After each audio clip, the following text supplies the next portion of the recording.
Welcome into another edition of Pete's Pigskin Preview presented by Riverland Roofing. I'm Neil McCready. That is MPW Digital football expert Pete DeWeese getting you ready for the Chick-fil-A Peach Bowl. It's Ole Miss and Penn State, noon Eastern, 11 Central.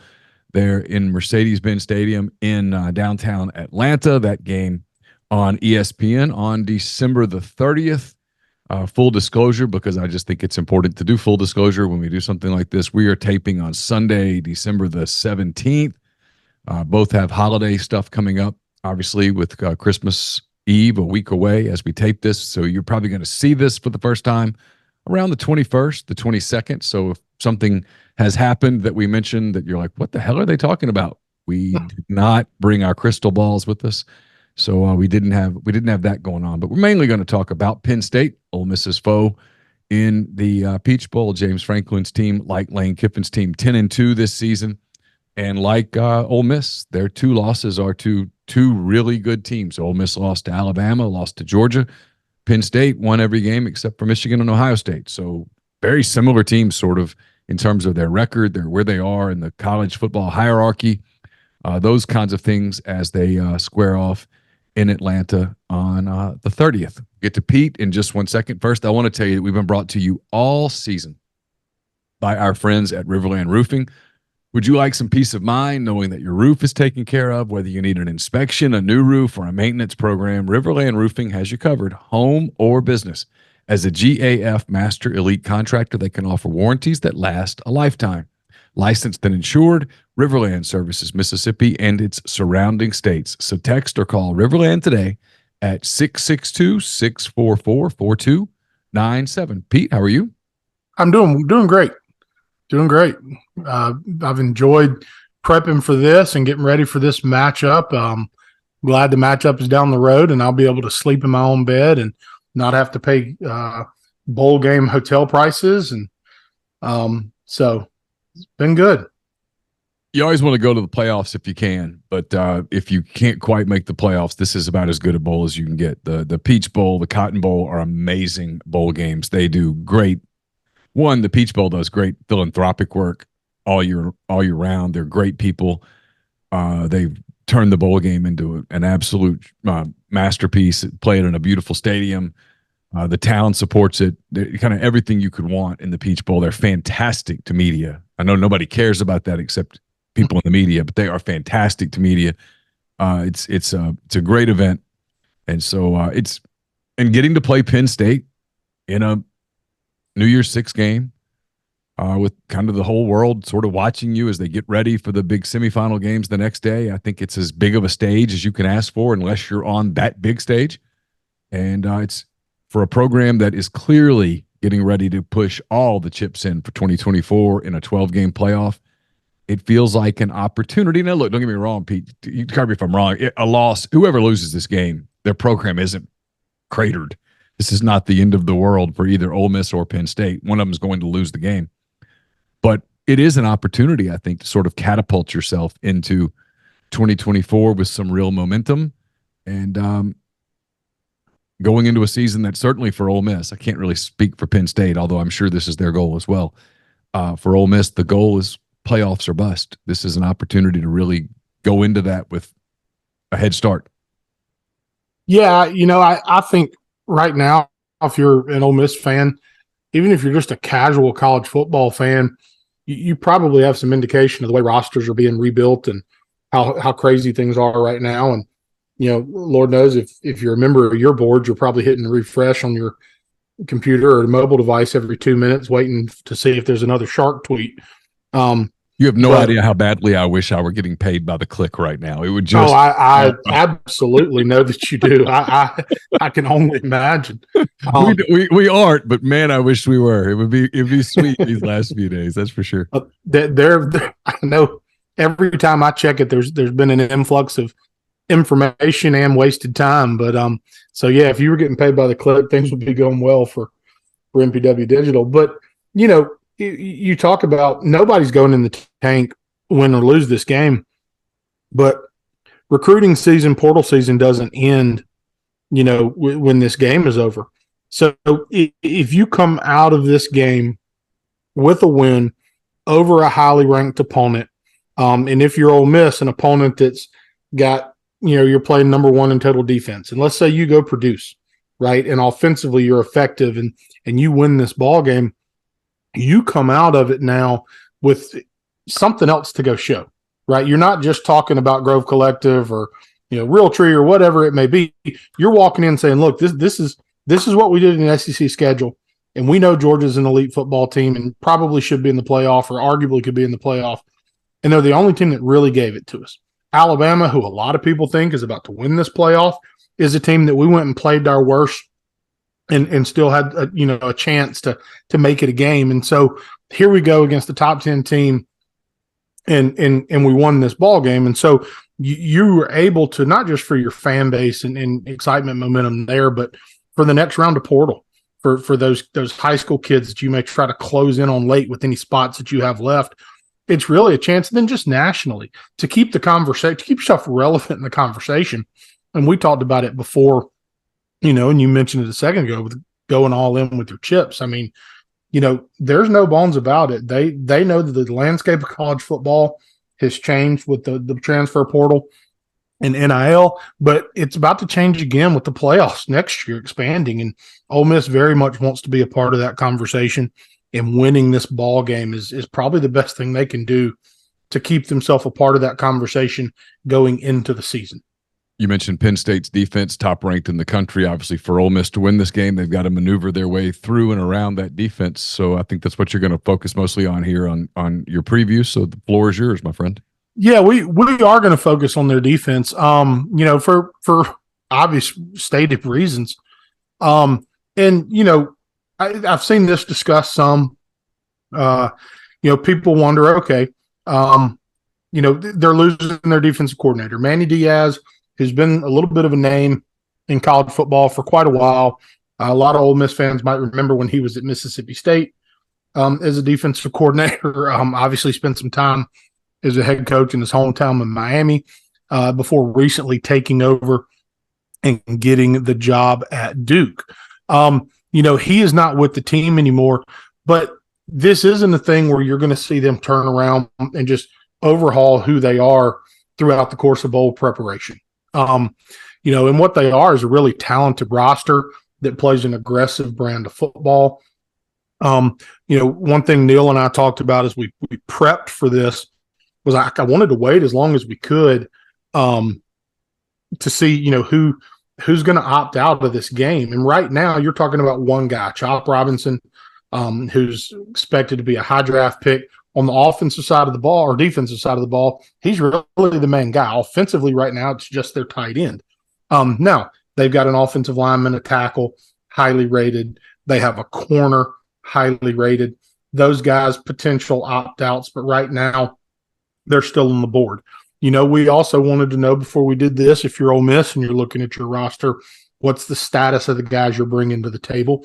And we don't know entirely, but we have some ideas of who's coming back and who we're going to see and who's injured and some of that stuff. So looking at it from that, there's so much you can look at with this Penn State defense. And one of the questions that I got repeatedly asked by different people leading up to this was, it's the Big Ten.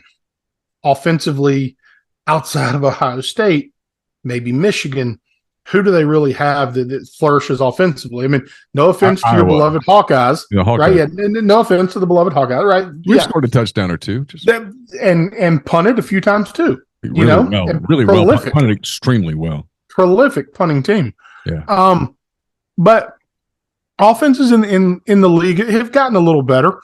You can't look at, you talk about Florida State and their best, receiving threat this year was a kid that transferred from Michigan State. So talent exists outside of those big two or big three schools in that conference. Maryland does good things offensively. Rutgers has some players on their roster that can play anywhere. I mean, there's talent spread out. But it is a little bit different style of football for a lot of teams in that league. So trying to look at, how is that going to mesh with the style of football that Ole Miss plays? That was one of the things that was a little bit difficult for me. I had 4 games in my library that I could watch, the Ohio State game, the Michigan game, and a couple others.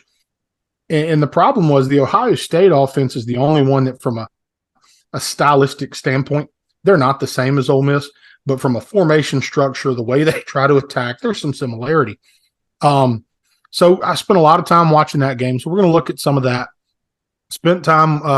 Didn't spend a ton of time watching the Michigan game because Michigan spends so much time in personnel groupings that Ole Miss just doesn't use. That's a waste of time for us, in my opinion, if we're trying to evaluate this defense. But there are some things that Michigan did offensively that very much give us a picture, I think, that can give us insight into the game. I tried to go back and watch the Maryland game because, again, from a structure standpoint, from an RPO standpoint, a lot of the roots of that offense are from the Alabama offense where those guys, a lot of that staff came from. And you see the same things in the roots of the Lane Kiffin offense. There's definitely crossover in those trees and in those systems. So I'll watch some of that. And there are a few things that stand out to me about this Penn State defense is one that they are multiple. The way they attacked Ohio State was completely different than the way they attacked most teams on their schedule defensively. And I can't decide which version of the Penn State defense Ole Miss is going to get. And we'll talk more about that in a minute. But you look at the statistics and some of the things that impressed me, other than being number one in total defense, giving up 9-point-something points a game, I believe, they have 8 guys on their roster that have registered 3 or more sacks.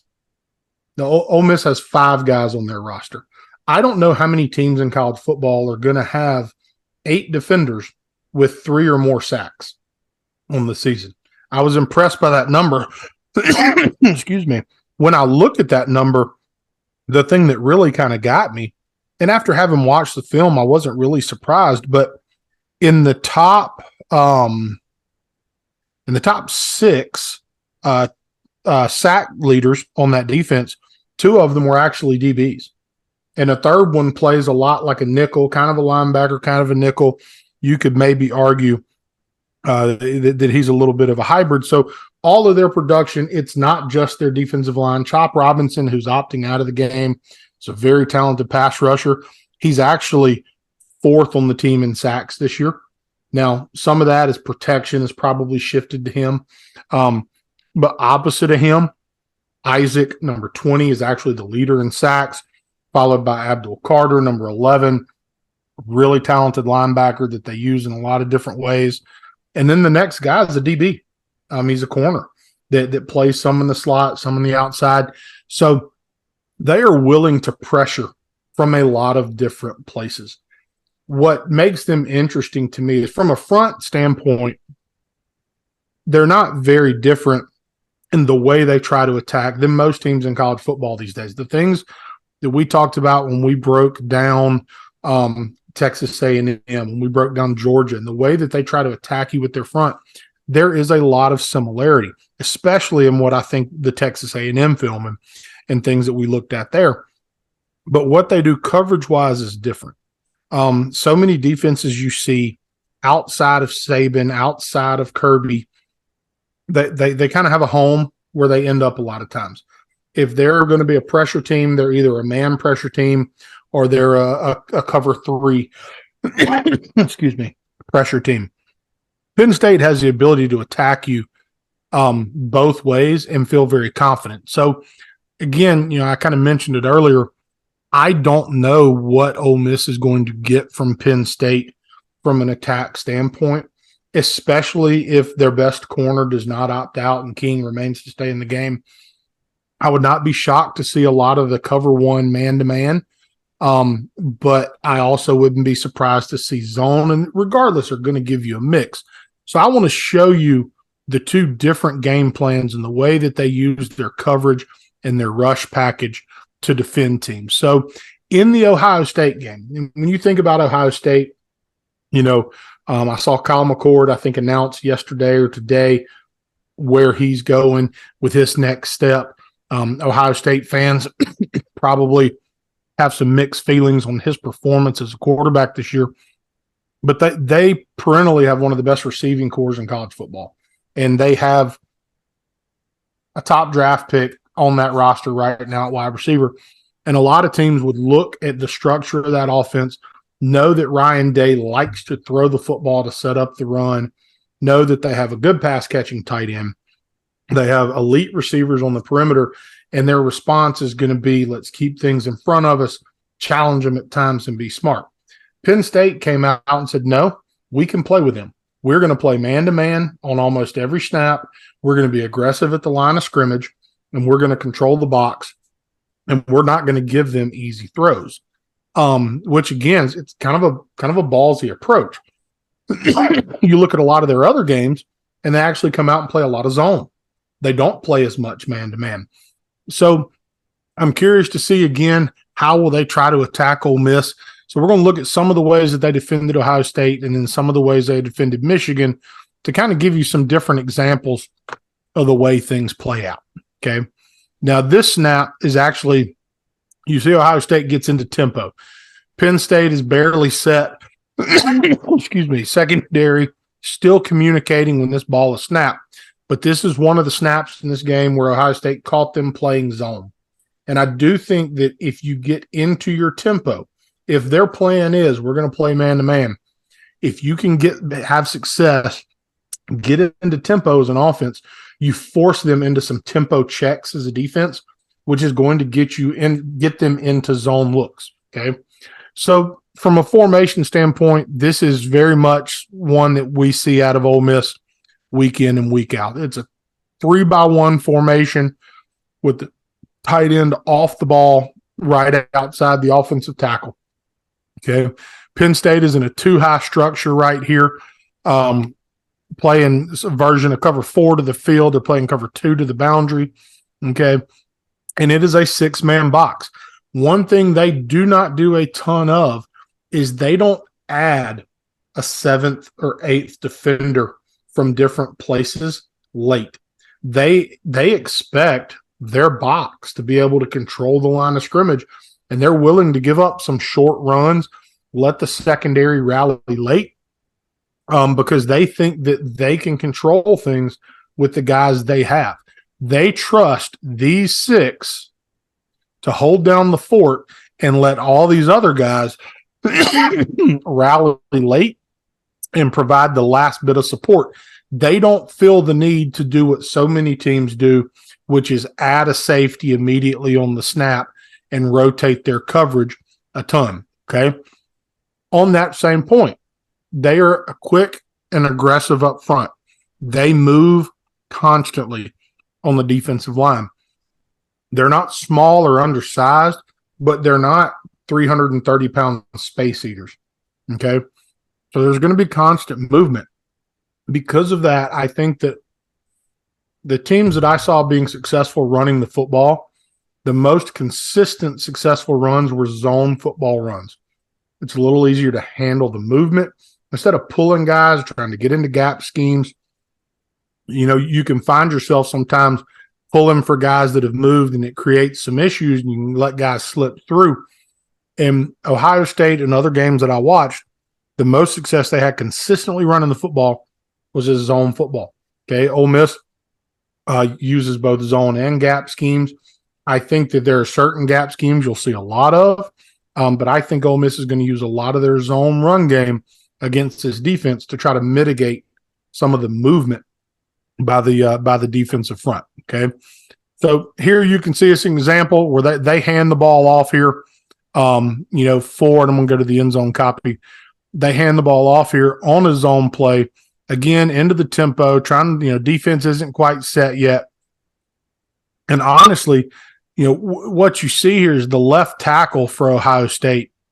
Typically, whether his combo is going to be with this guard or with the tight end, he is typically going to be told to climb here to 11.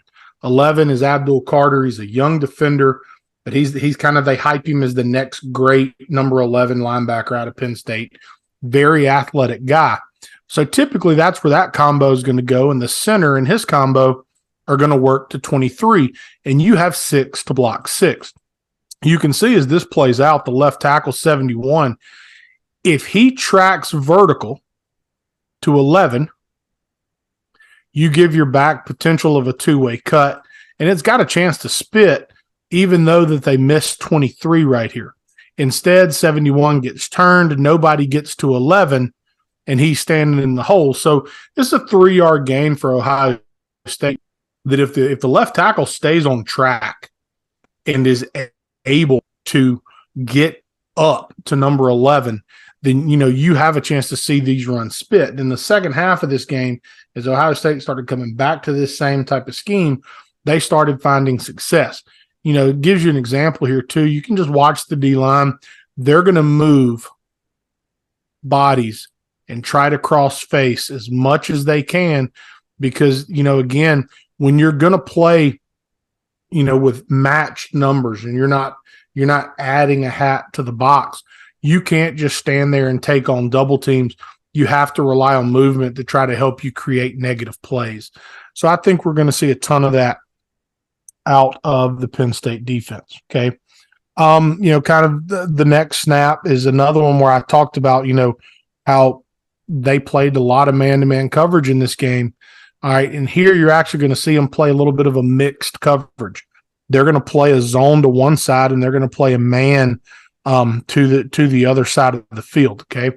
One of the things that I thought that Ryan Day and the Ohio State coaching staff did that was extremely smart was they used a ton of motion, and in particular, they used tight end motion to try and force the defense to do two things. One, it tells the quarterback what the coverage is. If guys are running with them, man-to-man. If things just bump off and rotate, you identify zone so you can help out Jackson Dart or any quarterback by using these motions. But it's also just going to let you try to create some mismatches because they have to decide how they want to handle these motions. So pre-snap right here, okay, they're playing man-to-man to the field.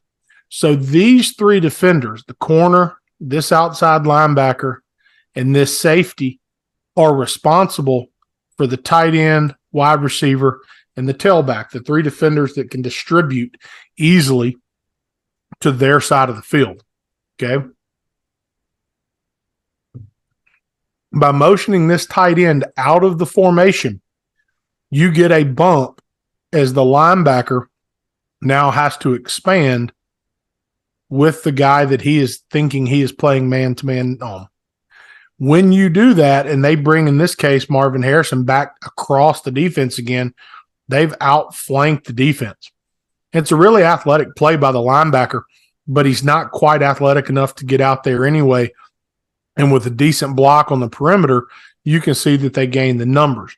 But the quarterback knows right now, as soon as he sees that linebacker chasing, he knows that it's man-to-man on this side, which means whoever's defending his receiver coming back in the flat, excuse me, is having to come from the other side of the formation, fighting a sinus infection. So pardon my coughing fits here. It's that time of year.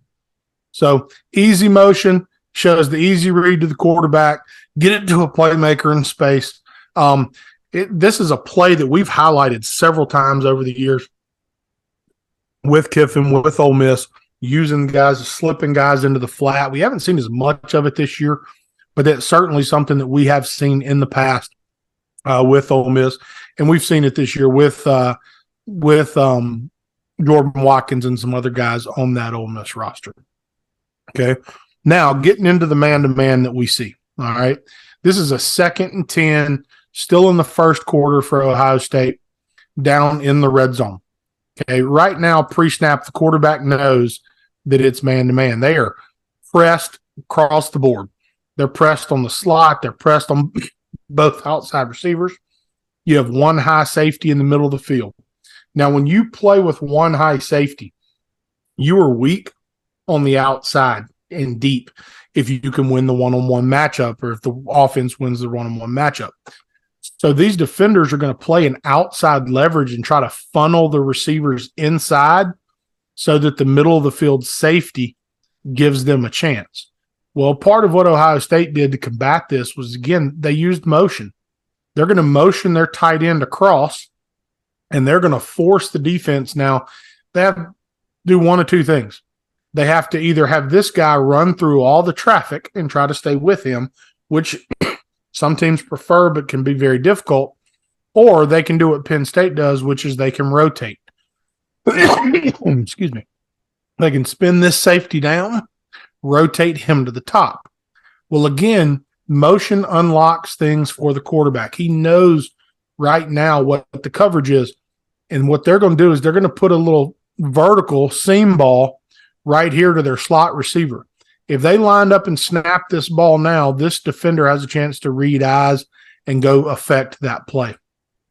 As soon as they motion, you can see here's the motion, and now the two DBs have to rotate and swap. This defender that just rotated back is not in the same body position to react the same way. So McCord knows right now he's going to his left. They have opened it up for him.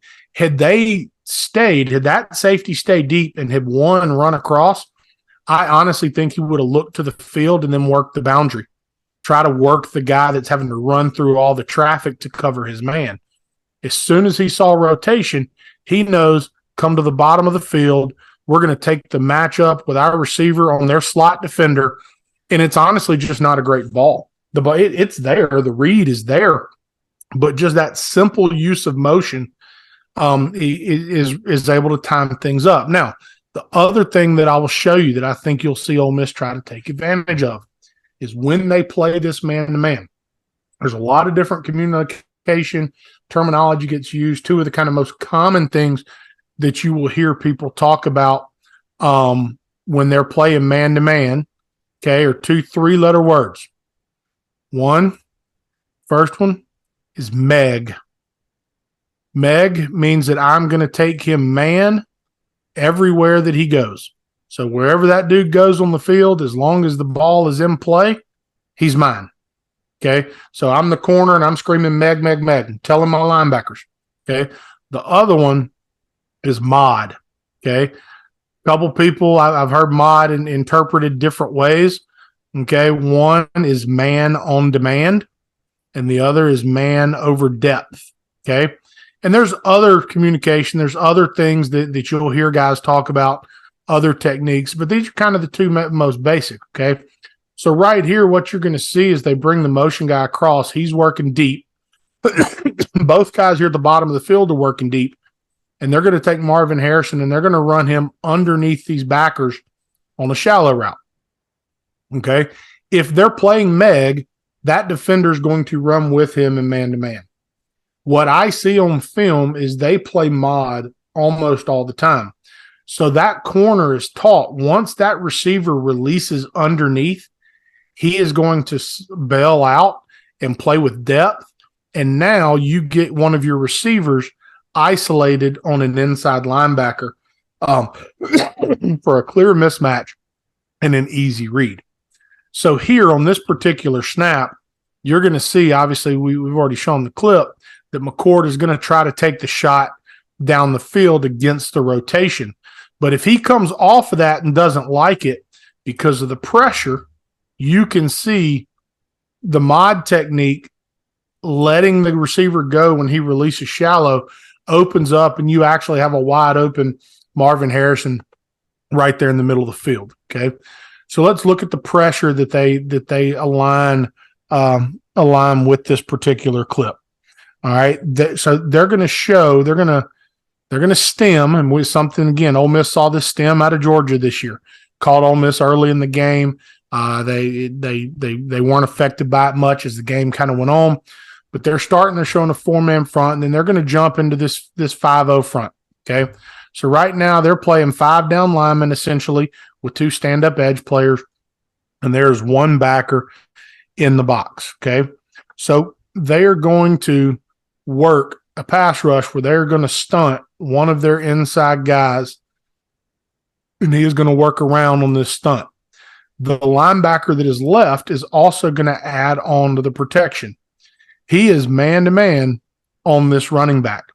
If the running back gets involved and becomes a part of the protection, he is going to late become a blitzer and become an extra part of the rush package. So there's the stunt right there. You see they actually take the nose They're going to pinch both 3 techniques or both 4 eyes. They're going to take the nose around. He's going to loop to the outside. Okay. They're going to, Ohio State slides the protection. 23 sees the linebacker get involved in the protection. So 23 is going to become an extra blitzer. Okay. This, for my money, poor communication from the Penn State defense. If they're going to add this linebacker to the rush package and there's nobody in the middle of the field, they should be playing Meg on this receiver and they should be matching him across the field. And they don't. They play mod when he releases underneath, the corner bails out. So you can see they handle, the stunt. It causes the quarterback to get a little bit off of his platform. Okay. But if they handle the pressure and he takes his check down, you see he's got the wide open guy right there. And we're going to see that presented in very much the same fashion at some point in this Ole Miss bowl game. And Jackson Dart's going to have to recognize it and take advantage of it. So this is the very next clip, actually. We're 3rd and 10 now. And this is one thing that I do see a decent amount from this Penn State defense on 3rd and 10 is they will get in and they will play 2-man. So they're playing the same man-to-man underneath. Okay. But now, instead of playing 1 safety high, they've got 2 safeties high. Okay. Allows you to kind of bracket, stay over the top of things. All right. From a coverage standpoint, it's nothing that's going to be new. It's nothing that Ole Miss hasn't seen. It's not uncommon for a lot of teams to use in these different situations. Okay. The end zone copy is where, anybody that, again, has watched Ole Miss and seen the last couple games of the season as injuries started to really present up front for the Ole Miss offensive line. And anybody that has kind of looked at the names and the numbers for this Penn State defense, your biggest concern as Ole Miss is the offensive line, is how are they going to respond to some of the things that they see. So here you get a very similar front structure. You'll notice there's no linebacker. They're showing 5 guys blitzing. The only difference is instead of it being 3 down linemen, down in 3-point stances, they've taken all of their inside defensive tackles off the ball, and this is a full-on rush package. Okay, 23 plays inside. He'll play on the edge some as well as a rusher. You see here he's standing up, but 33 is Sutton, I believe, is one of their defensive ends. Really good pass rusher. 11 is Carter, who's effective in the pass rush. He's second on the team in sacks. 44 plays some defensive end. He's standing up here over the center. Okay, and then this is Chop Carter, who's not playing in the bowl game, lined up on this other side. So they're giving you the impression they're going to rush 5. And when this ball is snapped, what they're actually going to do is just simply rush 4 guys with the spy on the quarterback in this long down and distance situation. Okay, you see it a bit from them in these type situations, but you can see they're going to be aggressive upfield on the edge. Okay, and you've got to be really smart with the football and kind of how you distribute. Staying out of pass rush situations that allow their defensive ends to just tee off is absolutely going to be crucial for Ole Miss's offensive success. Okay, skipping forward much later in the game. One thing that I've seen a lot of teams do to Penn State, and one thing that Ohio State certainly did a decent amount of, both to run and throw, was they buried the formation into the boundary. They put the strength of the formation into the boundary. They put Marvin Harrison wide to the field. Now, Marvin Harrison got a lot of respect on this play. Okay. They're not always going to get that. Sometimes you're going to get man-to-man. But if Ole Miss wants to put Trey Harris out there by himself, they can get one-on-one matchups. Okay. Here, you are going to get, another pressure from this defense. Okay. Right now, he knows that they are not playing man-to-man. Pre-snap, we've seen press. Here, you're watching these corners are playing off. These safeties are playing off. They are going to bring a fire zone pressure here where they are going to bring both safeties off the edge. Okay. And they are going to try to play this kind of hot fire cover 3 on the outside. It's down in the red zone. The corners are not going to be heavy to go flying out of there. They know they have to protect themselves. Okay. And the other thing I will say about this, if Ford would have played the ball here, he might have a pick six. He definitely could have had a chance at a pick right there. That's one thing about I will say. Now they get the call on this play. They get the catch and the call. Ohio State does. One thing when I'm watching these games is I feel like Big Ten officiating crews have a tendency to let them play in the secondary and be physical and play with hands. They do. It's one of the reasons that they have a hard time getting offense going sometimes is, man, they really let you manhandle people. They really let you. There were 4 or 5 snaps in this game alone that I just absolutely was shocked that the Penn State secondary was not holding a receiver down the field, tackling a receiver down the field, not even guys the ball was coming to sometimes. And it's part of, if you're going to be aggressive in the secondary, you have to play like that. And so that's one thing that I do think is going to matter in this game. Ole Miss is going to take shots down the field. If Penn State is allowed to be physical in the secondary, they're going to have some success. If they get an officiating crew that is not going to let them play their brand of football, it is going to be interesting to see what happens. Because, like they are, like I said, they are very, very willing to be handsy as a secondary. Okay. I'm going to skip to the end zone copy of this. And again, pass protection is going to be so big for this Ole Miss offense. Okay. Here you see again, they're showing all these guys at the line of scrimmage, and they're actually going to bring 3, who is a DB that is 3rd in the team in sacks, and 21, another safety. They're going to bring both of them off the edge. Okay. Get them involved in the blitz. Now you have other guys who are showing pressure, try to secure. They don't want them to be able to they don't want them to be able to slide the offensive line. So you get into this front and you try to get them to check into a protection where it's man-to-man, man-to-man. You want to go into what's called the 5-0 protection. Okay. So now everybody's man-to-man. And so now when I'm Penn State, when I bring these safeties, the running back can only pick up one of them. And as a defender, like in this case, Abdul Carter drops out, you're stuck with an offensive lineman blocking nobody and a free rusher off the edge. So there comes the guys off the edge. There go 3 different defenders on the interior dropping out. And it's just a really good throw and catch here that really would have drawn the flag anyway. But you can see the effect it has. They get the protection check that they want to get, but Penn State's able to get the free rusher, and if he's forced to hold on to that ball anymore, there's the safety right off the edge untouched, and he's able to get a shot on the quarterback even despite. A little bit later in the game, okay, I talked about, I think, I showed you the clip earlier where I talked about the difference in man-to-man coverage and Mod and Meg and how they handle it. And earlier we saw going into this end zone, we saw McCord try to throw the seam and be incomplete, and he had a wide open Marvin Harrison on the shallow underneath. Later in the same game, they come back to the same scheme. There's the motion. You get the same rotation by the safety, and there they go. You can see as Harrison releases inside, the corner's going to pass him off. Now you've got a linebacker one-on-one with your athlete. The protection doesn't have to hold up very far, and it turns into an explosive play. Very easy to see Ole Miss if they feel like they're going to get a lot of the man-to-man cover one stuff from this Penn State defense. Be shocked if I don't see Ole Miss try to take advantage of this technique that you see, pretty consistently on film from this defense. Okay. Now I'm going to change pictures just a little bit. Okay.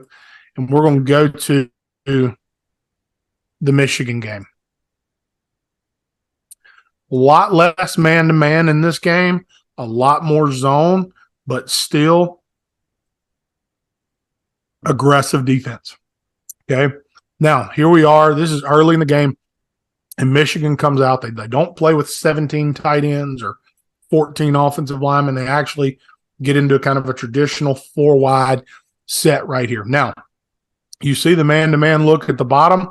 Everybody else on the field, the quarterback knows pre-snap. It is not hard to identify they are playing zone coverage right here. Okay. What they're going to do here is they're going to play a version where they're going to poach from the backside. So they're going to play cover 2 over here. Okay. They're going to play. He's going to be 2 read. He's going to be reading, taking the flat. He's a deep half defender. This safety is reading number 3. He's reading that other wide receiver. If that wide receiver were to release underneath, he is going to stay and he is going to get his depth here, protecting that half of the field. If that wide receiver were to release vertical or outside, he is going to work to that route to now protect the middle of the field, which gives the corner a chance to be aggressive in the flat and allows this safety to be aggressive in his outside half if he needs it. The running back in this case now is going to be picked up by somebody, excuse me, in the box. Okay. So Michigan is going to come out here. All right. They're going to get into their passing game, and they're actually going to be able to just take the tight end on this easy little stick route right here. Okay. The key is going to be pass pro, like we've talked about, kind of. And if you go to this end zone copy, now this is 44 is Robinson. He's the guy that's opted out, the guy that's not playing. This is why Ole Miss fans should be very happy that he is not playing. You can see his get off right here, his up the field. He has very good quickness up the field, and the right tackle for Michigan really struggles. Now, we're not doing a Michigan preview show. I'm aware of that. They bragged a lot about in this game about how they only threw the ball 8 times. Well, part of that was because they really struggled blocking these edge rushers from Penn State, and so they did not want to throw the ball because they did not know if they could keep McCarthy upright. But what you will see, and I do think, one thing that I do think shows up on film, they are good in the secondary. They're aggressive in the secondary. Where I don't think they are great in coverage is at linebacker. So right here, J.J. McCarthy knows my tight end is running this little stick route. All he has to see is what happens right here with this defender. If he expands, I'm open because I like my matchup on 41. If he stays and hugs him, that means I've got a one-on-one somewhere on the outside. So again, very simple read. The formation, the spacing of the receivers makes it very easy to identify what the coverage is right there. Okay. The protection, again, they bring 5. The quarterback takes a shot, but he's able to get the ball off. Okay. Kind of moving on just a few snaps later in the ball game. Again, still early in the game. One thing I saw a lot of teams do, and if I rewind this, you'll get a good picture of it. Saw this a ton from Michigan, a ton from Ohio State, and saw it on some of the other clips from this game as well. But a lot of teams showed one formation in particular. They would start in compressed and then bounce everybody out wide. Okay, and I think part of it is they probably have a feel that Diaz is calling the game and checking based on what he sees from a formation standpoint. So if you show a picture, get him thinking one thing and then burst out of it. Now, he's not calling the game anymore. Of course, whoever is calling the game, it's still the same system. Michigan might have just wanted to see the signs on the sideline. That is accurate. They probably did. Stallions, I think, was out by now, but who knows if his proteges were still on staff. But so they started tight. They bounce out wide now. And again, as soon as they bounce out, the secondary starts talking. Okay. Right now, the quarterback's able to identify from a coverage structure. He knows he's getting zone. Okay. It's clear for him. He's able to kind of isolate and see what he wants to do. Now, so it's interesting right here. They're going to play zone down here to the field. And it's kind of odd to me, honestly, how wide this safety is. Because if he gets a vertical threat here, He's going to get help from his nickel, but he has to run with that threat. But I don't know if the motion affected it, but him getting outside the hash really surprises me right there. Now, into the boundary, they're going to take Robinson, who at this point is in, and they are actually going to buzz him all the way to the flat. They're going to let this safety fit down and replace as the linebacker, and they are going to play a zone here. So if you are Ole Miss, there is space to work your RPO game, to throw your quick screens, to do your different things. But if you're Jackson Dart, you have to have your head on straight. If you're throwing a hitch into the boundary, if they were running some type of a hitch route into this boundary, the corner tells you this is open. I can throw this route. But if they drop this end underneath and you don't see it coming, you're in a bad spot if you're the Ole Miss offense. Okay. So you got to be sure. Now here you'll see Michigan, I believe, actually runs the ball on this particular snap against this look. And they do another zone run. Okay. But you can see in this picture, if you watch the end of the top of the screen, if he drops out, you against the run, you really want him to stay and be a part of the box here. He doesn't take any picture of am I getting a pass set or a run drop, and he expands outside. So you can see the window he's dropping into. If they were to throw a hitch right here, he'd be getting right underneath that route potentially. You see the pressure coming from the inside right there. But again, if you go to the inside and you talk about why do I like zone more than I like gap schemes in most scenarios here, okay, again, you see the slant, you see the movement, there's the pressure for Ole Miss right here. If you are reading number 20 and you can do enough to affect him, you can see now he sees it. He doesn't take McCarthy right there. But if you get up to 41 and 20 can't fall in and make that play, it's a 5-yard gain with him falling in to make that play. But you've really got a chance at a good play. You're one-on-one with the safety right there if 20 isn't able to fall in on that. Okay. Now, another thing that you will see, just a few more clips here. The other thing that both Ohio State, Michigan, and Maryland all did, they didn't get into outside stacks very much. But other than using motion, one of the things both teams did was they got in this trips formation and they stacked the inside receivers. We've actually seen Ole Miss do this season. It was big for them in the LSU game. In particular, they had some different ways of running their mesh concept out of this particular look. Okay. So one of the things that it does is, again, it forces the defense to kind of show their hand. The quarterback is able to tell that they're playing man-to-man. They're man on the outside. These two defenders clearly have these two receivers. So he's able to kind of unlock the coverage right here. Now they're going to spin. They're going to rob with this safety where he's going to essentially become a linebacker. They're going to play deep with this safety, and they're playing that same cover one that we talked about earlier, and they're going to work a spy right here. Now, we run this. This is, in my opinion, a bad, just a bad read, but from a protection standpoint, they just don't handle it well. Again, you see they get an advantage on the right tackle. But when they stack up these two guys, the defense has two primary ways to defend it. One will be to play point, which means the point man is going to press the point man and be man-to-man, and the deep defender has the deeper receiver.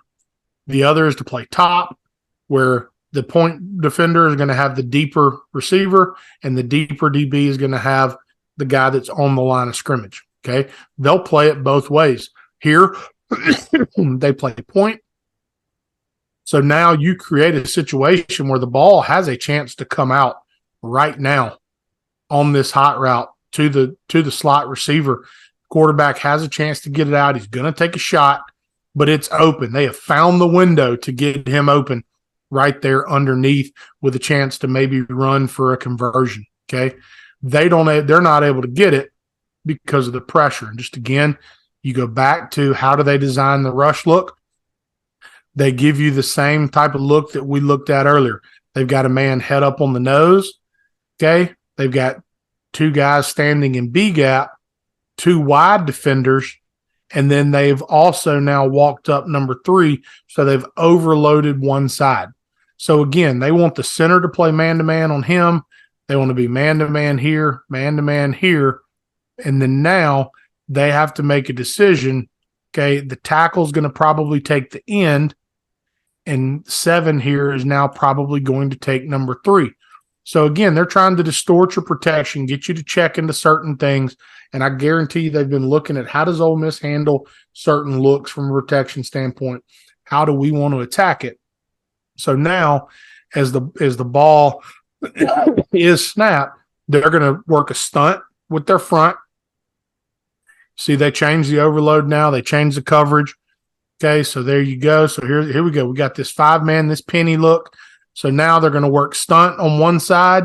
Number 11 here, who is over the center, is not actually going to be involved in the rush. He's a spy. But just like we saw earlier, if the quarterback starts to flush, if that running back gets into protection, the quarterback starts to flush, you just gained an extra hat now to go get it. But they're effective in how they design, how they attack the coverage. They really like these wide splits by these defensive ends, and they put these offensive tackles on an island. And if you're not effective in your pass pro, and right tackle is probably an area of concern for Ole Miss right now, it can be a long day for your quarterback. All right. Last 2 clips I want to show you, and I'm going to show you only because this is a scheme that we see every game from Ole Miss, and it's certainly something that I think we will see in the Peach Bowl. Okay. Ole Miss will do it with jet motion. They'll do it bringing guys in motion. They will also do it with just the tailback, where they are going to bring a guy across the face of the quarterback. They are going to lead for the outside run on that defender, and then they are going to pull the backside or the lineman, and the quarterback is going to read the end with a chance to hand it for the ball to get on the perimeter or for the quarterback to keep it and go the other direction. Okay. So I'm going to cut to the end zone shot right here. Now, I think McCarthy right here makes a bad read. Okay. So what they're going to do is they're going to bring 7, who is their backup tailback. He's kind of their speed guy. They're going to bring him in motion on this jet sweep look. They're going to lead with the tight end and number 20. And then they're going to run counter back the other direction with the offensive line. So they're going to be here. He's going to pull.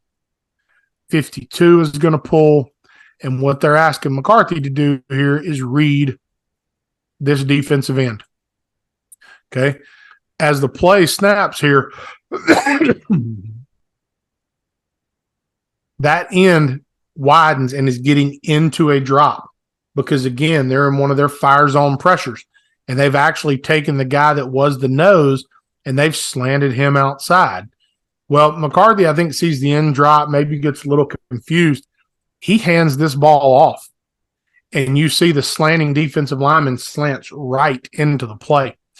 Had he pulled this ball, now, again, they like to play wide and aggressive on these outside edges.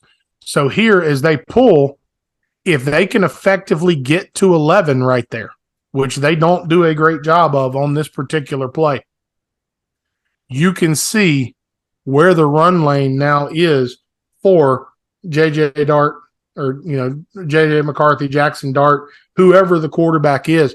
You read that right. You execute your trap block. There is room to run. I've got proof of it just a little bit later in this actual game. They're going to come out. We'll go to the end zone copy again. Okay. A little bit different look defensively. Same formation now for the offense. We're just running it the other way. They make the check. They get what they want.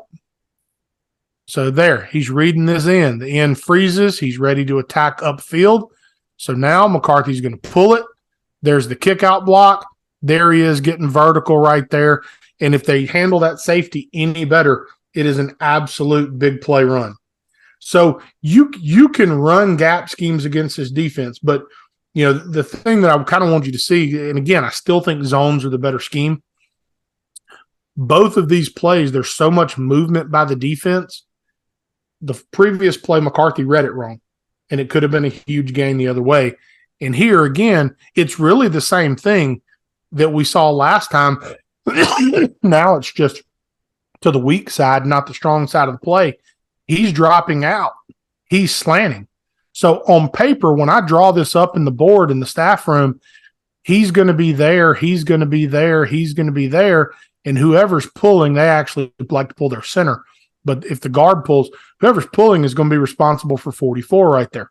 Well, when 44 drops and he goes outside, you actually end up kicking him, and now 52 has to be disciplined and stay on his path to work downhill.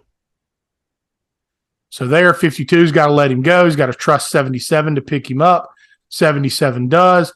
If 73 can get clean to 21 and get the block right there, you see big space to run the football. So there's an opportunity in the gap run scheme for Ole Miss to run the football.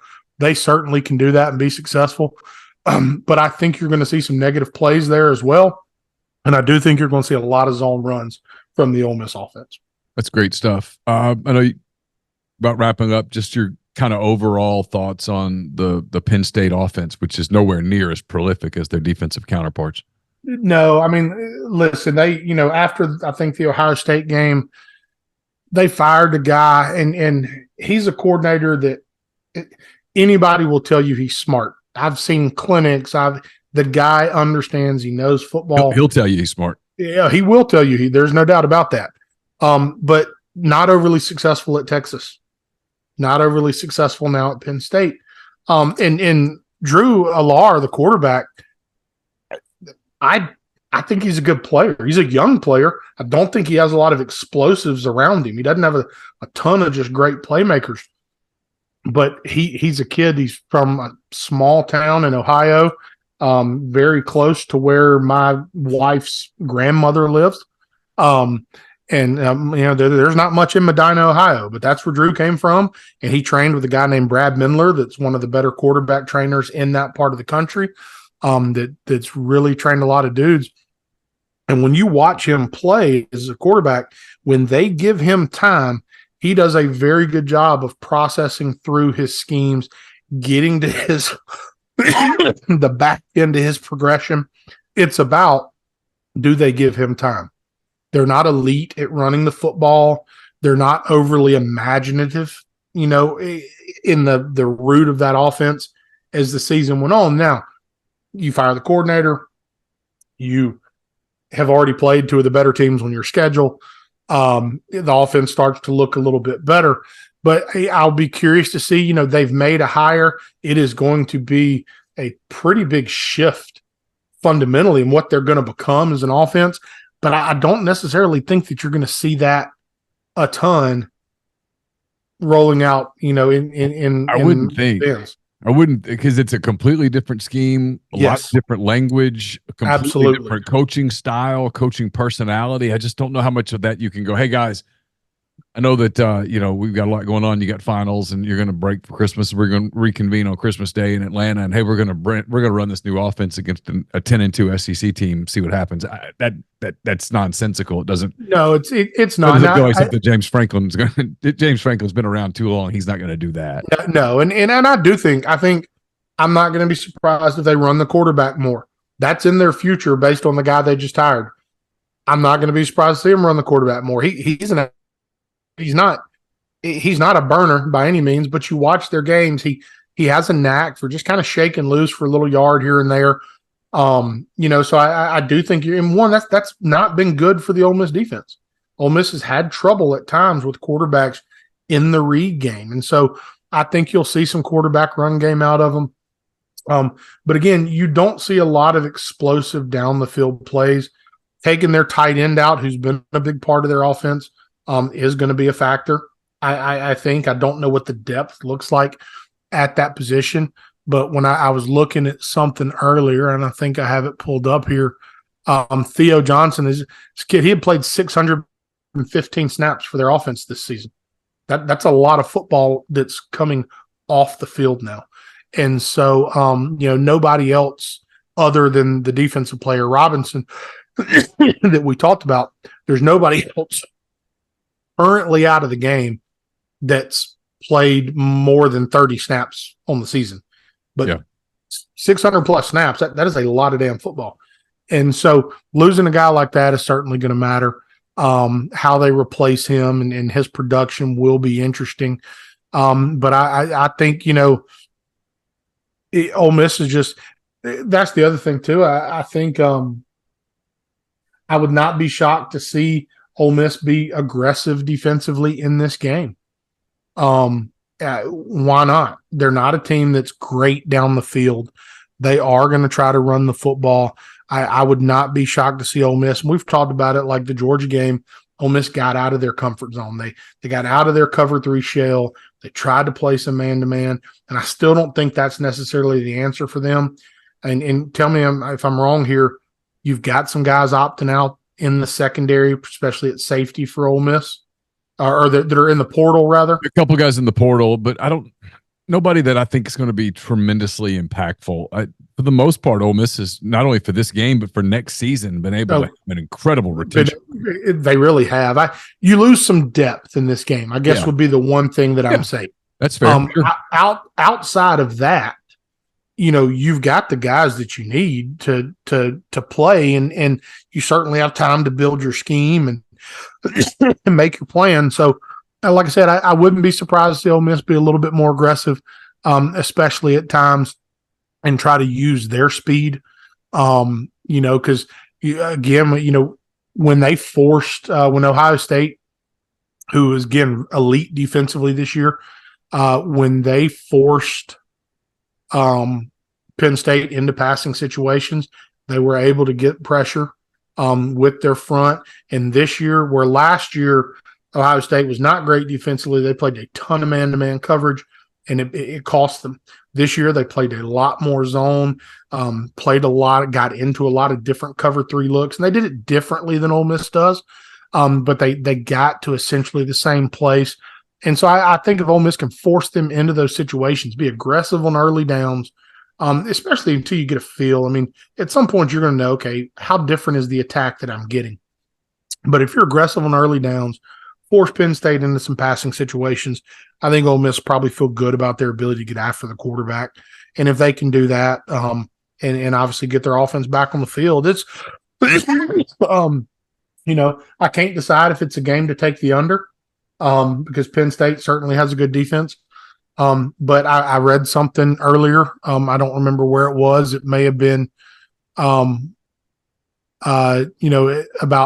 here it is. James Franklin's teams have a track record of going over the total in bowl season. Okay. Of hitting the over, or playing better offensively for whatever reason. This says in 11 career bowl games, they've gone over their season total 9 times, so they clearly, have done a decent job, scouting teams and preparing to attack teams.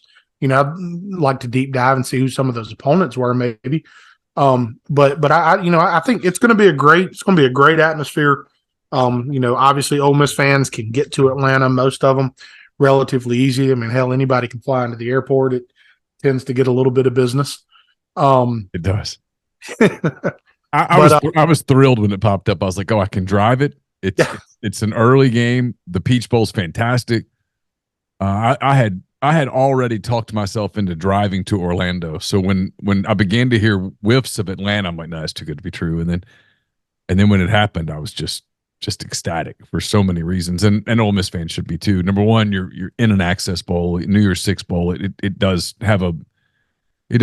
going to get more attention than Tennessee and Iowa, LSU and Wisconsin. Obviously, not to take anything away from LSU or Tennessee, but you get that stage, and you get a big opponent in Penn State, and you get to play in a city that's easy to get to, like you said. Absolutely. I mean, obviously where bowl games are, and who's hosting what, and part of the playoff and all that stuff. But I mean, if you're an Ole Miss fan, Atlanta and New Orleans, to me, are the premier locations to go to a bowl game. For ease. I mean, yeah, I'd love. Don't get me wrong. I'd love to visit Pasadena someday, but I don't want to pay to visit Pasadena someday. Yeah. Um, and these are towns that people are familiar with. And the big thing to me is these are towns that are very much in the footprint of your recruiting. And I think that's important. Even though the high school recruiting may not be what it used to be, to play in that footprint, it to be a part of the local media coverage. Even though kids don't sit down and read the newspaper or anything like they used to, and they may not watch the evening news with their parents, but you're in the footprint. It gives you a presence locally. You're going to be talked about on sports talk radio. They're going to know. Kids know who's playing in the Peach Bowl. Yeah. And so I think all that matters. I really do. And so it's going to be exciting. My big thing now is, am I going to Uber down or take MARTA? So I'm going to hop on a hotel shuttle. My big thing now is like what brewery type places do. I'm going on the 26th. Going full coverage. Coverage brought to you all week by Comer Heating and Air, Southern Air Conditioning and Heating. It's a matter of kind of where I go hang out at night a little bit. Well, if you want to drive north, from a media standpoint, people don't understand. One of the things that's awesome about the Peach Bowl is compared to the Citrus Bowl, for example. The Citrus Bowl, you got to drive out to Camping World every day.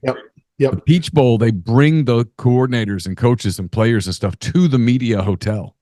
It's phenomenal from a. It is a great setup. I actually have two friends. One's in high school administration. One is a coach. The guy that I've worked with before. They actually work for the Peach Bowl every year. And one of them will be essentially Kiffin's in-town escort, and the other will be Franklin's in-town escort. And if they don't, there's a few coaches that always come in and kind of have their own driver. A lot of times it's their, security detail, so to speak, the highway patrolman or whatever. But otherwise, these guys are given an Escalade, and anywhere the coach needs to go that week, they've got their schedule, and that's where they take them. And, there's some good stories and a lot you can learn about different coaches and kind of really who they are when they're not behind the camera from some of those guys. But, when you hear those guys, and then during the game, they're the ones that if they call for the review, the guy that's going to walk the little monitor out there for the official, I know that guy. So, they talk about the organization and the work that goes into the bowl game, and just on their end, the meetings they have to attend leading up to it. They really want it to be a first-class deal. I know every interaction I've ever had with the Peach Bowl, every interaction, anybody I've ever spoken to has always just spoken highly about the way this bowl game operates. And it's a difference. I mean, when I was at Ole Miss, we went to the Cotton Bowl with Eli in 03. At the same time, I know you're jealous of this, but I had Christmas dinner in a casino in Bossier City, Louisiana, at a buffet, which is really one of the highlights of my life. I can only imagine. But in my experience in the bowls that I got to be a part of, Nashville and Shreveport, and obviously the Cotton Bowl, it's bigger. The way they did things were different. Yep. And every bit of it, not just the location, but the organization and the little things that they do, and all that stuff matters. And certainly, the players may not see as much of it because a lot of times their schedule can be very rigid. But there's certainly it certainly matters, and it matters to all the people in the periphery, be it the media, the coaches' families. Well, they take great care of the players in like the Cotton Bowl, the Peach Bowl, the Fiesta Bowl. The players see a difference between. I mean, nothing against the Tax Act Texas Bowl. I'm sure it was lovely, but it's a monumental jump for the players in terms of the amenities, the gifts, the hospitality, suites at the hotel, the game rooms for them to go play and goof around. Absolutely. The Peach Bowl makes a point of wanting it to be fun for the kids, and it should be. It should be a reward at the end of the year. That is what it's supposed to be, and I think they kind of make sure that it is. And look, moving forward, it is at worst a national quarterfinal game every year. So it's a big time game, and again, we started with kind of what it could mean moving forward. It's a visible, tangible carrot, if you will, for moving ahead to next year. This is these are the games that you want to play in, because these are the games that starting a year from now mean even more than they. I mean, next year, this game, the winner's going to advance at worst. I don't know what the schedule is. The winner's going to advance at worst to the national semifinals. There's a chance that the winner will advance to the national championship game. I mean, this is going to be one of those games that's in that elite circle of bowl games that you want to get to, because it means that you're competing for a national championship. Absolutely. Well, Pete, absolutely. I appreciate this all season long. You've been awesome today. I know you're grinding through, not feeling the very best, and we certainly appreciate it. We've been brought to you all year by our friends at Riverland Roofing. Don't forget to text or call them today, 662-644-4297. Make sure that they know how much you appreciate them sponsoring this show for all 13 episodes this fall, is here into the winter. We'll have this to you in plenty of time for you to dissect it before the bowl game. And Pete, I know I speak for a lot of our listeners and viewers. I hope you and your lovely family have a very Merry Christmas and a Happy New Year. I look forward to talking to you again soon. Thank you. I look forward to it. Thanks to you. Thanks to Riverland Roofing, everybody that makes this possible. It's always something I enjoy to do, and I know the feedback that I typically get is positive, and appreciate people tuning in and hopefully getting something out of it. So again, we'll have post-game coverage at MPW right after Ole Miss and Penn State. Again, kickoff noon Eastern, 11 a.m. Central on December the 30th, Mercedes-Benz Stadium in Atlanta. Ole Miss, Penn State, will break it down on the other side. Happy holidays to everyone out there. Merry Christmas and all of those things. And I hope you have a very safe and happy holiday season. And we will talk to you again soon. For Pete DeWeese, I'm Neil McCready. That does it. Take care.